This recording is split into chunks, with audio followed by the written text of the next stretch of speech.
সম্প্রতি বিশ্বের সবচেয়ে উঁচু দুর্গা প্রতিমা 112 ফুট হতে চলেছিল নদিয়ার রানাঘাট কামালপুর এলাকায়। উদ্যোক্তাদের মতে বাংলার নতুন বছর বৈশাখ মাস থেকে এলাকার সমস্ত কৃষক তাদের চাষ বন্ধ রেখে এই পুজোর উদ্যোগ গ্রহণ করেছেন বড় কোনো স্পন্সর ছাড়াই। শুধুমাত্র তাদের অক্লান্ত পরিশ্রমে ইতিমধ্যে 60 থেকে 70 লক্ষ টাকা স্বইচ্ছায় সাধারণ মানুষ কামালপুর তথা নদিয়া তথা পশ্চিমবঙ্গের আপামর বাঙালির শ্রেষ্ঠ উৎসবের শিরোনাম পেতে কাজ করে চলেছেন দিনরাত।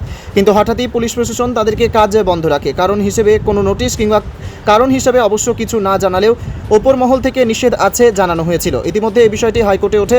সেখান থেকে নদিয়া জেলা ডিএমকে নির্দেশ দেওয়া হয় সার্বিক বিষয়টি খতিয়ে দেখতে।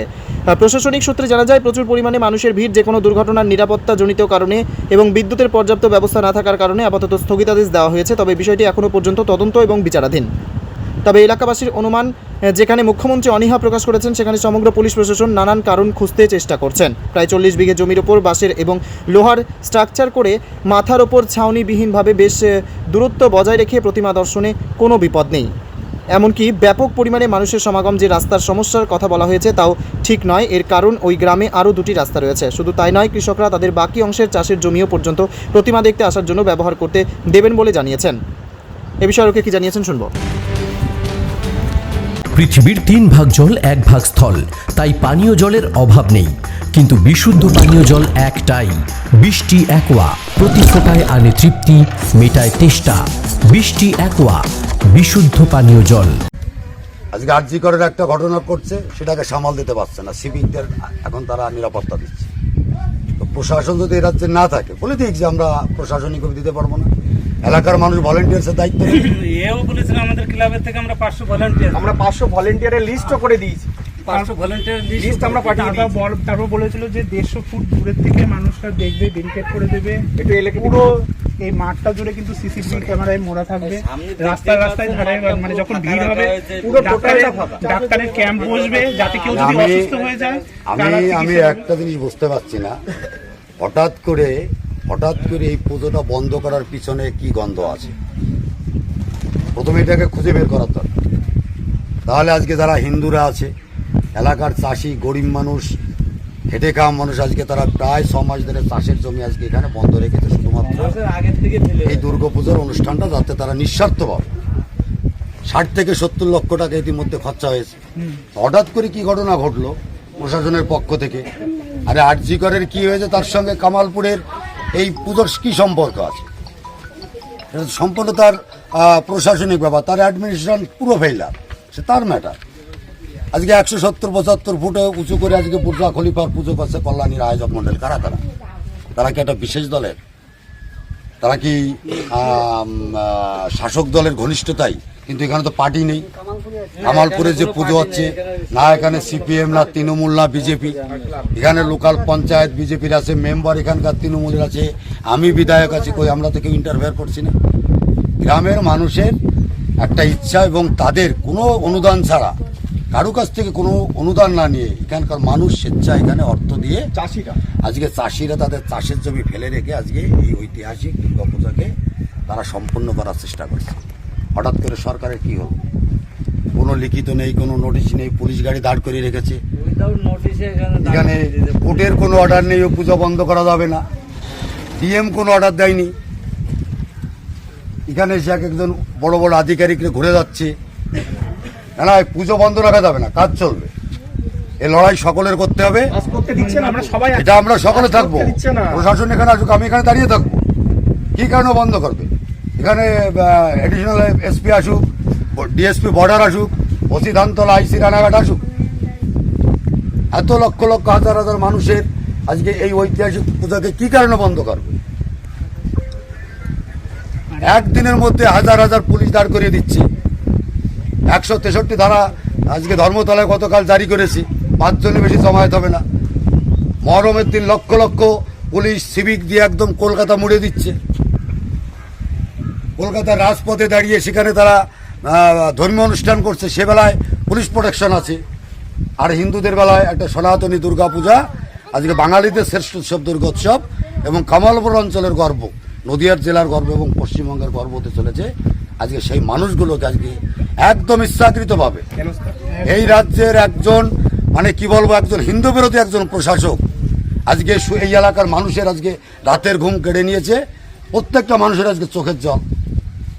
ছোট ছোট ছেলের থেকে শুরু করে বড়রা যারা প্রবীণ বয়স্ক যারা আছে আজকে তারা প্রত্যেকে আজকে মুখিয়ে আছে। এটা কি হচ্ছে? এটা কি একটা ছেলে খেলা হচ্ছে নাকি? আমি তো বিষয়টা খুব একটা আমি জানি না। আমি জানি যেখানে হচ্ছে, আমি কয়েকদিন হলো আমি একটু কানে শুনতে পাচ্ছি হাইকোর্ট হবে। আমি জানি যে আমাদের অঞ্চলেরই সবাই আছে, ভালো দায়িত্বশীল সকলে আছে, আয়োজক মণ্ডলী এবং ওখানকার বিশিষ্ট নাগরিক, ইয়াং ছেলেপেলে সকলে মিলে এটার সঙ্গে যুক্ত আছে। এটা নন পলিটিক্যাল, এমন নয় যে কোনো পার্টির থেকে এসে উদ্বোধন করবে, তাও নয়। সে তাদের ম্যাটার, তারা কাকে আনবে না আনবে আয়োজক মণ্ডলীদের ব্যাপার। কিন্তু এই এলাকার বহু মানুষের ফোন যাচ্ছে আমার কাছে, কি হচ্ছে? আপনি রানাঘাট উত্তর পূর্বের বিধায়ক, আপনার নিজের হোম অঞ্চলে আজকে পুজোটা বন্ধ হচ্ছে, আপনি দেখুন ব্যাপারটা। তারপর আমি এখানে যোগাযোগ শুরু করি, পরবর্তীতে শুনি এই ব্যাপার আছে। একটা ডিএম হঠাৎ করে সেই তার টোটাল অ্যাডমিনিস্ট্রেশন ডেকে নিয়ে এসে বলছে না ওখানে যাবে না, পুলিশ পার হয়। কী কারণে? এখানে কোনো খুন হয়েছে না, এখানে কোনো সাম্প্রদায়িক দাঙ্গা হবে না, এখানে পুজো হলে পারে হিন্দু মুসলমানের মধ্যে দ্বন্দ্ব হবে না, যত রাতটা হচ্ছে হিন্দু সনাতনীদের কোনো অনুষ্ঠানের ক্ষেত্রে যত রাত যাচ্ছে, এটা চলতে পারে। আমি প্রশাসনের সঙ্গে কথা বলবো, এখন দেখি কারা আছে। দরকার আমি যাওয়ার পথে অ্যাডিশনাল ডিএসপি তার সঙ্গে কথা বলবো, ওসি ধানতলা তার সঙ্গে কথা বলবো। এটাকে কোনো মূল্যে মেনে নেওয়া যাবে না। পুজো হবে, পুজো করতে হবে। এবং এটা বানাচ্ছেন এরকম তো আরো শিল্পী রয়েছে, মনে হচ্ছে না কোথাও এই নির্দেশের ফলে শিল্প ধাক্কা খেলো? হ্যাঁ, দেখুন আমাদের শিল্পের ক্ষেত্রে বড় যে সমস্যা, যেমন আমার এমএফএ স্কাল্পচার করা রয়েছে, শিল্পীদের অ্যাকচুয়ালি তেমন কোনো জায়গা মানে চাকরি বা তেমন কোনো সুযোগ সুবিধা নেই। সেক্ষেত্রে দেখা যাচ্ছে পুজো 6 মাস এরা যাই হোক এই দুর্গা পুজোকে উপলক্ষ করে কিছু ইনকাম করার ব্যবস্থা করে। সেক্ষেত্রে আমরা যেমন বৈশাখ মাস থেকে 6 থেকে 8 জন শিল্পী কাজ করছি, তাহলে এই যে 6 জন বা 8 জন শিল্পী এবং সহযোগী কতজন? সহযোগী আছে আরও 10-12 জন। ঠিক আছে, আপনাদের বাড়ি কোথায় মোটামুটি? আমার বাড়ি পানিখালি। আচ্ছা, জেলার বাইরে থেকেও তো এসছেন শিল্পীরা? হ্যাঁ, জেলার বাইরে থেকেও এসছে, অনেকেই আছে। তা এই যে মানে শিল্পীরা করে খাচ্ছে, এই জায়গাটা যদি নষ্ট হয়ে যায় তখন তার টাকা আসে।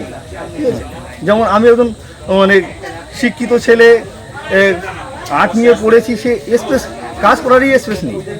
তো এই যে কাজটা চলছে, যে বিশ্বের সব থেকে বড় দুর্গা 125 ফুট, যে এই যে আমার সঙ্গে শুধু 10-12 জন শিল্পী নয়, এর সঙ্গে আরও অনেকে কাজ করছে। প্রায় এখন এই মুহূর্তে প্রায় 40 থেকে 45 জন কাজ করছে। তাহলে এদের যে অন্য সংস্থানের একটা জায়গা রয়েছে, তাহলে এটা যদি নষ্ট হয়ে যায়, সে কাজের জায়গা যদি নষ্ট হয়ে যায়, তখন তো মন খারাপের একটা অবস্থা তৈরি হয়।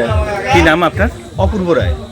আপনি এই কাজের হ্যাঁ, সঙ্গে এই শিল্পী মানে এই যে টোটাল যে প্রধান শিল্পী আমি, টোটাল এসকেএস এই সুজয়ের সঙ্গে প্রায় আমরা এই প্রজেক্টটা হয়তো দেখা যাচ্ছে 6 মাসের, কিন্তু 1 বছর আগে থেকে টোটাল এই বিষয় নিয়ে আমাদের আলাপ আলোচনা হয়েছে, অনেক স্কেচ করা হয়েছে, অনেক মডেলিং করা হয়েছে, মডেলিং চেঞ্জ করা হয়েছে, কোন মিডিয়ামে করা হবে সেটাও চেঞ্জ করা হয়েছে। তারপরে এই যে আপনারা যে রূপটা দেখছেন, এই রূপটারও অনেক করা হয়েছে, চেঞ্জ করা হয়েছে। কি নাম বললেন আপনার? অপূর্ব রায়। আপনারা যে এই অনুষ্ঠান প্রতিষ্ঠা করেছো, কয়জনে পারে, কিন্তু এটা আনন্দতে আমরা আসছি, শুনিয়া আরো আসবো, কারণ পুজো তো আমরা দলে দলে গাড়ি করে আসবো। তো এত মানুষজন এখন থেকে শুরু করেছেন সবাই আসা? এখন থেকে শুরু করছে, আমাকে দেখতে হচ্ছে যে কি করে উঠোচ্ছে এত বড় মূর্তি। এই আগ্রহ শেষ পর্যন্ত কি থাকবে মনে হচ্ছে?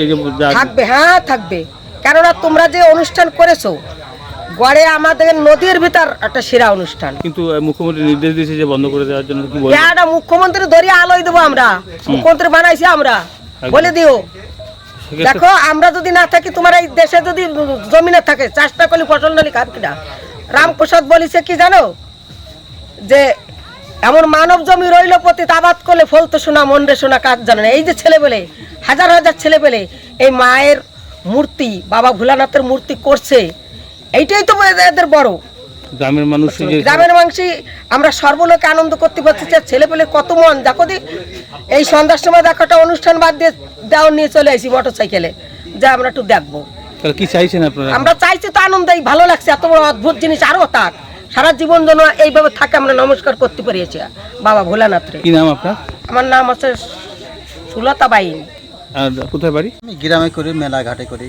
তো আপনার গ্রামে এই যে এত একটা বড় বিষয় হতে চলেছিল, তাতে তো একটা আশা বুক বেঁধেছিলেন। হ্যাঁ, আমাদের আশা, বিশাল একটা আশা যে আমাদের এখানে বড় একটা পুজো হবে, আমরা সবাই আসবো, সব দর্শক আসবে, দেখতে আসবে, আমরা একটু বেচা কেনা করবো।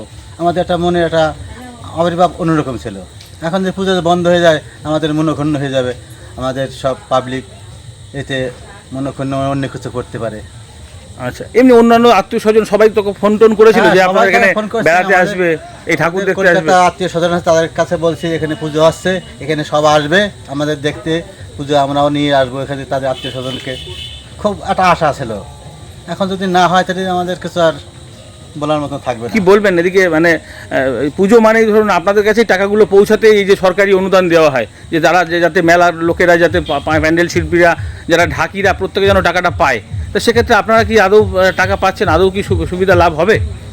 এখন যে কি হবে এত তো বলা যাবে না। আমরা কি ডাকি পাবে কি, কুমার পাবে কি, না, আপনারা কি পাচ্ছেন এই যে আমরা কি পাবো? আমাদের আচ্ছা, আরেকটা জিনিস বলুন, এখানে যে এত সুউচ্চ দুর্গাপুজো হলে আদৌ তো কি কোনো বিপদ, কোনো ভিড়, কোনো এসব কিছু হতো বলে মনে হয় আপনার? না, এর কারণে কিছু হবে না। কারণ কি? সেরকম স্টিমেট দেওয়া হয়েছে, সেরকম এখানে প্রচুর বড় জায়গা, বড় জায়গা আছে, সেরকম অনেক কিছু এদের মানে পরিকল্পনা আছে, সেরকম কিছু হবে না। আচ্ছা, কিন্তু তবুও এই নিষেধ আসলো। তবু এই নিষেধ আসলো, কলকাতায় এরকম হয়েছে নাকি শুনেছি। কি নাম আপনার? আমার নাম ফেলু মণ্ডল, কোথায় বাড়ি? ধানতলা। কি বিক্রি করেন? এই তো এগুলো খাবার বিক্রি করি। মা Manusha builders, MMB distributor, Nadia জেলার সব থেকে বড় বিল্ডার্স। মা মনুষা বিল্ডার্স, রড ও সিমেন্টের পাইকারি ও খুচরো বিক্রেতা। আমাদের ঠিকানা পদ্মবিলা ঠাকুরবাড়ি, চাকদা, নদিয়া। Phone number 9775566978। নদিয়ার সব থেকে বড় English medium school JRS public school, প্রায় 35 বিঘা জমির ওপর গড়ে উঠেছে বিশাল ক্যাম্পাস। নার্সারি থেকে শুরু করে উচ্চ মাধ্যমিক, ITI college, law college, BEd college, ভর্তি চলছে। জেআরএস পাবলিক ব্যালকনি বা সিঁড়ির রেলিং, মডিউলার কিচেন বা ড্রয়িং রুম, এক কথায় আপনার স্বপ্নের বাড়িকে করে তুলুন আরো সুন্দর। Chakdaha ply centre, gorgeous look বা কোয়ালিটি সবে 3 number 1 Chakdaha ply centre. Chakdaha ply centre, KBM, Chakdaha, Nadia. কোথায় ইনভেস্ট করবেন, কেন করবেন বুঝতে পারছেন না তো? সঠিক গাইডলাইন পেতে আজই আসুন নদিয়ার চাকদাতে নিবেদিতা প্রাইভেট লিমিটেডে। Nivedita private limited, marketing and distribution service. Chakdaha aluminium centre, ply, কাঁচ, laminates, kitchen fittings, door lock, window ও অ্যালুমিনিয়ামের খুচরো ও পাইকারি বিক্রেতা। Chakdaha aluminium centre, Purbalalpur 50 number রেলগেটের পাশে, চাকদা, নদিয়া। হোমওয়ার্কটা করেছো? হ্যাঁ স্যার। এ বাবা, ভুল করেছো কেন? চোখে কেমন ঝাপসা দেখছি, লিখতে আর পড়তে খুব সমস্যা হচ্ছে।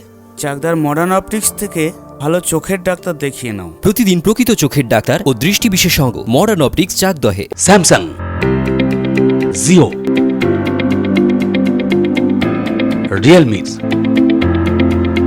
নদিয়ার একমাত্র অথরাইজড ডিস্ট্রিবিউটর ঘোষ কমিউনিকেশন, থানার মোড়, চাকদা, নদিয়া।